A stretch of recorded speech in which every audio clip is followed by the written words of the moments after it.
Hello दोस्तों। आज एक फिर से एक नए टॉपिक में आ गए हम। तो आज हम जिस बारे में पढ़ेंगे, जो बहुत सारे क्वेश्चन में पूछा जाता है, जो मेजर एंड माइनर कमिटीज़ है, जो मेकिंग ऑफ द कॉन्स्टिट्यूशन में। तो एक कमिटीज़ का जो भी चेयरमैन है उसको याद रखना बहुत ज़्यादा मुश्किल हो जाता है, क्योंकि एग्ज़ाम में बहुत सारे इस कमेटी के चेयरमैन का नाम पूछा जाता है।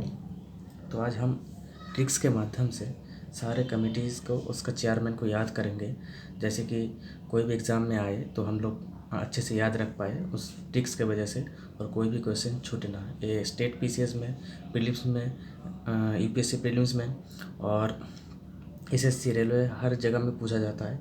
तो अगर एक ट्रिक्स, एक वीडियोज़ आप देख लिए तो आपका बहुत अच्छे से याद रह जाएगा, और कहीं पर भी आप याद रख पाएंगे सिर्फ ट्रिक्स को समझ के ही। कोई भी कुछ भी रट्टा मारने की कोई ज़रूरत नहीं है। इस वीडियो को आप अच्छे से देखिए और अच्छे से आपको सब कुछ याद रह जाएगा। तो आज हम मेजर एंड माइनर कमिटीज़ की बात करेंगे। तो पहला जो हमारा है वो हम देखेंगे, जो राजेंद्र प्रसाद राजेंद्र प्रसाद। तो राजेंद्र प्रसाद किस किस कमेटी के चेयरमैन थे वो हम देखेंगे। तो हम लोग एक ट्रिक्स के माध्यम से याद करेंगे। जैसे राजेंद्र का हम लोग अगर राजा मान के चले, जैसे राजा, राजेंद्र से राजा, तो राजा क्या होता है? राजा रूल्स बनाता है। क्या होता है? राजा रूल्स बनाता है। तो इसी में से हम लोगों का पहला जो ये है, जो रूल्स कमेटी जो होता है, रूल्स ऑफ प्रोसीडियर कमेटी। तो रूल्स ऑफ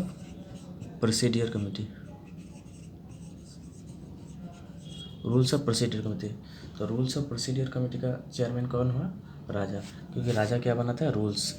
तो रूल्स से हम अगर किसी भी एग्ज़ाम में अगर रूल्स आ गया तो आपका दिमाग में यही छप जाना चाहिए, रूल्स कौन बनाता है? राजा। अगर राजा आया, राजा दिखा, अगर उसमें राजेंद्र प्रसाद आया, अगर किसी भी 4 कमेटीज़ का नाम दिया हुआ है, वहाँ पर अगर रूल्स लिखा हुआ तो वो राजेंद्र प्रसाद से रिलेटेड होगा। तो पहला क्या हुआ?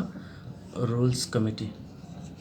तो राजा क्या बनाता है? Rules, number 1। फिर राजेंद्र प्रसाद और किस का चेयरमैन था? वो था स्टीयरिंग कमेटी। स्टीयरिंग कमेटी कैसे याद रख सकते हैं? जैसे कि कोई कार है, कार का जो स्टीयरिंग है वो कौन पकड़ता है? जो ड्राइवर है वही, और ड्राइवर ही पूरा कार को चलाता है। तो वैसे ही राजा जो है पूरा साम्राज्य को चलाता है उसका स्टीयरिंग पकड़ के, क्योंकि राजा अगर मजबूत रहेगा तो पूरा साम्राज्य अच्छे से रहेगा।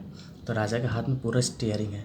तो अगर स्टीयरिंग आ गया तो दिमाग में फटाक से आ जाना चाहिए, उसमें से राजा आएगा। राजा का मतलब राजेंद्र प्रसाद। तो राजा अगर आया, अगर वहाँ पर स्टीयरिंग था, क्योंकि राजा क्या पकड़ता है? स्टीयरिंग। राजा की वजह से पूरा साम्राज्य अच्छे से चलता है। अगर राजा वीक हो गया तो साम्राज्य भी गिर जाएगा। वैसे ही कार का अगर ड्राइवर वीक है, ड्राइवर को चलाना नहीं आता तो स्टीयरिंग उसके हाथ में नहीं टिक पाएगा। तो राजा से स्टीयरिंग कमेटी। तो 2 हुआ, एक हुआ रूल्स कमेटी और एक हुआ स्टीयरिंग कमेटी। ठीक है। अब नेक्स्ट आता है, तो राजा का जो साम्राज्य है उसमें क्या होता है? जो साम्राज्य उसका एक फ्लैग होता है। क्या होता है? फ्लैग।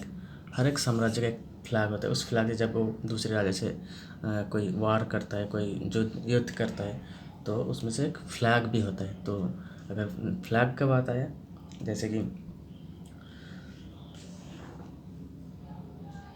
तो अगर फ्लैग आया तो उसमें से आपको ये करना है क्या? राजेंद्र प्रसाद उसका कि ad hoc committee on national flag. तो कमेटी ऑन नेशनल फ्लैग तो राजा का क्या होता है? एक रूल्स होता है उसका, वो स्टीयरिंग पकड़ता है, और साम्राज्य का एक फ्लैग होता है। तो तीनों का क्या हुआ? राजेंद्र प्रसाद। नेक्स्ट आता है, राजा के पास बहुत सारे खजाना होता है, पैसा होता है। तो अगर फिनांस भी बोला जाए तो राजा के पास फिनांस होता है, बहुत पैसा होता है। तो साम्राज्य चलाने के लिए फिनांस का ज़रूरत भी पड़ता है। तो अगर फिनांस से रिलेटेड कौन है? राजा, राजेंद्र प्रसाद। फिर राजा के अंडर बहुत सारे लोग काम करता है, बहुत सारे लोग रहता है, तो उसको क्या बोलते हैं? स्टाफ। तो फिनांस एंड स्टाफ कमेटी क्या है? अगर फिनांस एंड स्टाफ कमेटी का चेयरमैन कौन हुआ? राजेंद्र प्रसाद। तो 1 2 3 4 4 कमेटी का जो चेयरमैन हुआ वो कौन है? राजेंद्र प्रसाद। तो ऐसे ट्रिक्स आप याद रख सकते हैं। राजा से राजा, राजेंद्र प्रसाद से राजा, उसमें से रूल्स आएगा, स्टीयरिंग आएगा, नेशनल फ्लैग आएगा, स्टाफ एंड फाइनेंस राजा के अंडर में रहता है। तो इसमें से राजेंद्र प्रसाद का आपको सारे याद रह जाएगा। कुछ भी इसमें ऑप्शन में देखे तो राजा से रिलेट कर लीजिए, बस उसको उस ऑप्शन को टिक कर दीजिए, हो गया। अब हम नेक्स्ट देखते हैं, वो है जवाहरलाल नेहरू। नेहरू जी कौन किस किस का चेयरमैन थे वो हम देखेंगे। अब नेहरू जी से रिलेटेड एक चीज़ सबसे है, क्योंकि नेहरू जी पहले प्राइम मिनिस्टर थे, तो जो केंद्र है, सेंटर है, जो यूनियन है, उनको मजबूत करने का काम इसके ऊपर था। क्योंकि पहले प्राइम मिनिस्टर अगर बहुत ज़्यादा स्ट्रांग रहेगा तो देश भी स्ट्रांग रहेगा। तो जवाहरलाल नेहरू जी थे, उनके ऊपर क्या कहते हैं, अगर कुछ भी शब्द यूनियन से जुड़ा हुआ, यूनियन पहले लिखा हुआ, तो वो नेहरू जी होगा। जैसे कि union power committee, union constitution committee,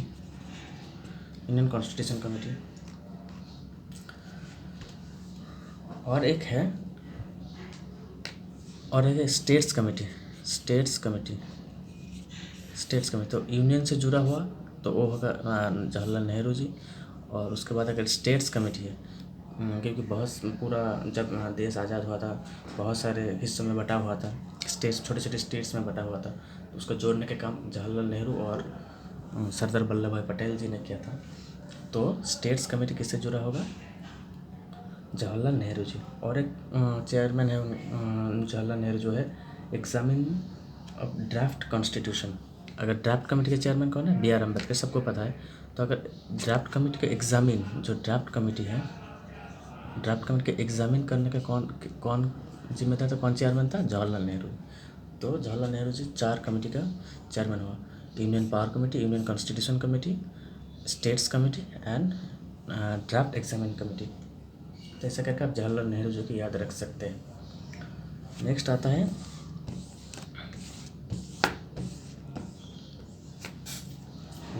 Sardar Vallabh भाई पटेल। सरदार वल्लभ भाई हम लोग सब जानते हैं, जब देश आज़ाद हुआ था हमारे देश में 552 प्रोविंशियल स्टेट्स था, जिसमें से राजा लोग उसमें रूल करते थे। तो इन सारे को सरदार वल्लभ भाई पटेल ने एक यूनियन के अंडर में किया, हमारा भारत देश के अंडर में किया। तो इसी से जुड़ा होता है प्रोविंस कमेटी। सारे प्रोविंस को एक करने में सबसे ज़्यादा श्रेय जिसको जाता है वो है सरदार वल्लभ भाई पटेल। तो प्रोविंस से जुड़ा हुआ तो पटेल से पी से सरदार वल्लभ भाई पटेल। पी नहीं, सिर्फ प्रोविंस, मतलब सारे प्रोविंस को एक करने का काम किसका था? सरदार वल्लभ भाई पटेल। तो ऐसा हो गया। फिर सरदार वल्लभ भाई पटेल ने क्या किया था, जो माइनॉरिटीज़ है, जो ट्राइबल लोग हैं, उनको अपना हक दिलाया था। क्योंकि उन्होंने सबसे पहले कहा था जो माइनॉरिटीज़ पाकिस्तान नहीं है, जो माइनॉरिटीज़ इस कंट्री में है, उनका जिम्मेदारी पटेल जी खुद लिया था कि हमारा देश का है, हम लोग सेकुलर कंट्री बन के रहेंगे। तो जो एडवाइस किया था फंडामेंटल राइट,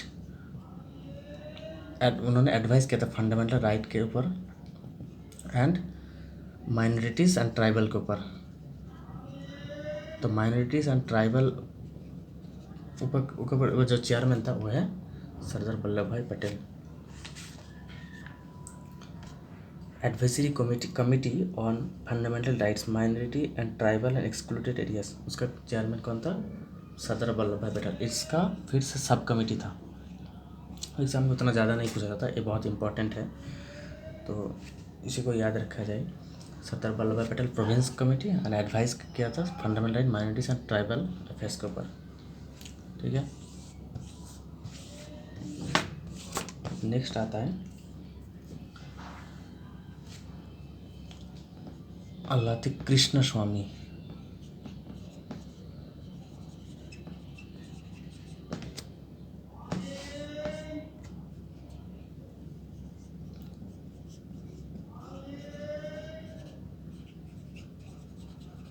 अल्लाती कृष्ण स्वामी देखते एक कौन किस किस कमेटी के चेयरमैन थे।